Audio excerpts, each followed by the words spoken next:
Бүх нийтийн эрх зүйн боловсролыг дээшлүүлэх үндэсний хөтөлбөрийг хэрэгжүүлэх ажлын албаар хууль зүйн үндэсний хүрээлэн ажиллаж байна.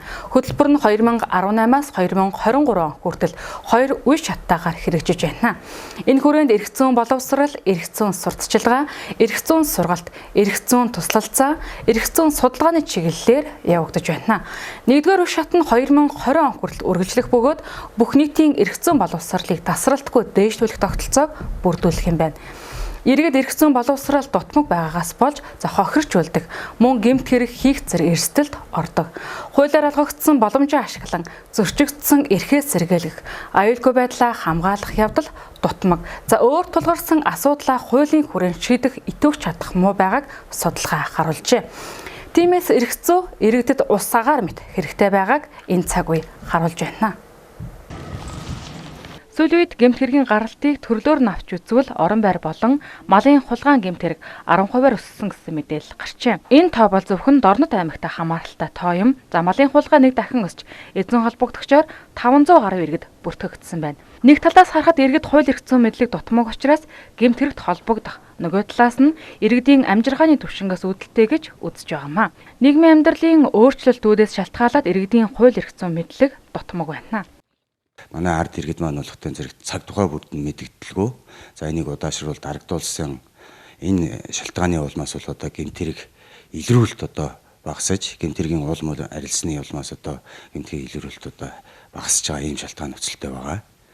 За ийм учраас бол одоо манай ард иргэд маань өөрсдөө бол за тухайн одоо бусдын болон өөрсдийнхөө өмчийг хамгаалах энэ үүднээс бол за тухайн гэмт хэргийн шинжтэй ийм үйлдэл илэрсэн даруйд нь бол одоо тухай бүрэн хуулийн байгууллага болон за тухайн шатныхаа зохих шатны байгууллагууд нь тухай бүрэн одоо мэдээлж явах юм шаардлагатай байгаа. За иргэдийн эрх зүйн мэдлэгийн хувьд бас төдийлөн тийм сайн биш. За энд яагаад ийм байна вэ гэхдээ зэрэг тухайн одоо орон нутгийн хуулийн ялтын байгууллага, захиргааны төр захиргааны байгууллагууд маань за ард иргэддээ одоо энэ хууль сурталчлах, тэдний эрх ашгийг хамгаалах талаар одоо яриа таниулга хийх энэ ажил одоо дутмаг байгаагаас бол одоо ард иргэдийн маань одоо энэ хууль эрх зүйн мэдлэг бол дутмаг байгаа гэж бол үзэж байгаа. Хууль зүйн товчоонд хандах иргэдийн хувьд иргэд хоорондын харилцан тохиролцсны үндсэн дээрх зээл болон үйл хөдлөх хөрөнгийн асуудал, мөн гэр бүл салалт, хүүхдийн тэтгэмж гэсэн асуудлаар их хвчлэн хууль зүйн зөвлөгөө авахар ханддаг байна. Хамгийн одоо сүүл бол орон нутагт бол төвшөнд за мэдээж юутай иргэний асуудлууд бас нэлээ. Энэ болохоор нөгөө иргэд хоорондоо үр авлага үүсэх, хоорондоо зээл одоо үүсэх хэрэгтэй. Иргэд байгууллагуудын хооронд гэдэг юмуд явж байна л да. Ялангуяа зээлийн асуудлууд их явж байна. Бие биендээ зээл өгчдөг. Тэгээ эргээд нэг зээлээр төлөвлөхгүй бие биенээ хараач гэдэг юм уу. Зарим нэгнийхээ итгэлийг алдах ч юм уу тийм байдлаар нэг тал нь хохирдог. Тэгэхээр л одоо мэдээж нэг иргэд хүн болгон бол хуульч байх албагүй л дээ. Гэхдээ иргэдийн эрх зүйн мэдлэг яалтчгүй тийм дутмаг улмаас мэдээлэл дутмагаас болоод гэрээ бол яг хууль ёсны дагуу байгуулдаг.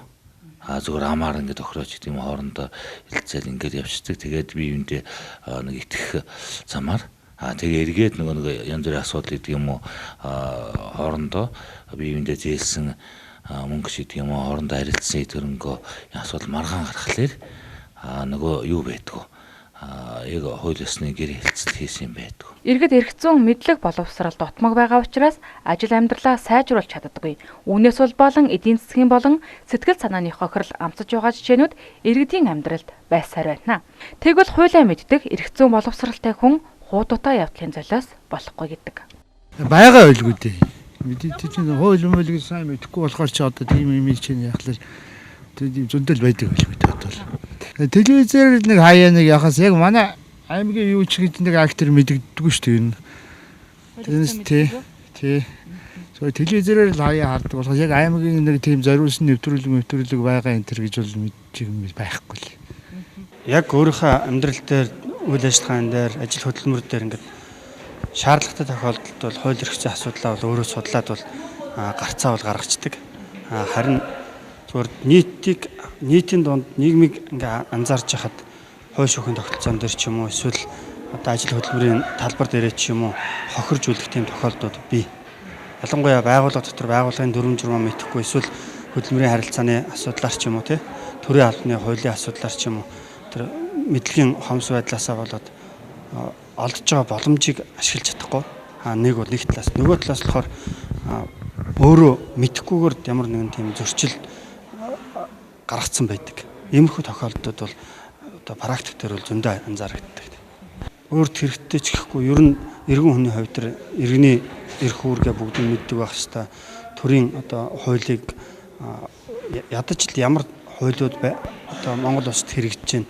Өөрийнхөө одоо ажил хөдөлмөртэй холбоотой ч юм уу эсвэл одоо өөрийнхөө тэр амьдралын онцлог янз бүрийн байдлаас хамаарат одоо хөдөлмөр халамж авдаг хүн бол хөдөлмөр халамжийн чиглэлийнхаа хууль эрх зүйн асуудлыг бүгдийг одоо мэддэг байх хэрэгтэй. Тэгж чадах юм бол харин одоо төр засгаас олж байгаа боломжуудыг хөдөлж чадна. Иргэдийн эрх зүйн боловсрал чадварыг дээшлүүлэх эрх зүйн анхан шатны үйлчилгээг иргэдэд ойртуулж хуулиар олгогдсон эрх боломжийг үр дүнтэй ашиглах, хуулийн үйлчилгээг сайжруулах асуудал нэн тэргүүний асуудлын нэг болжээ. Тэгж яаж эрх зүйн боловсралтай болж эрхээ бүрэн эдэлнэ гэсэн үг юм аа.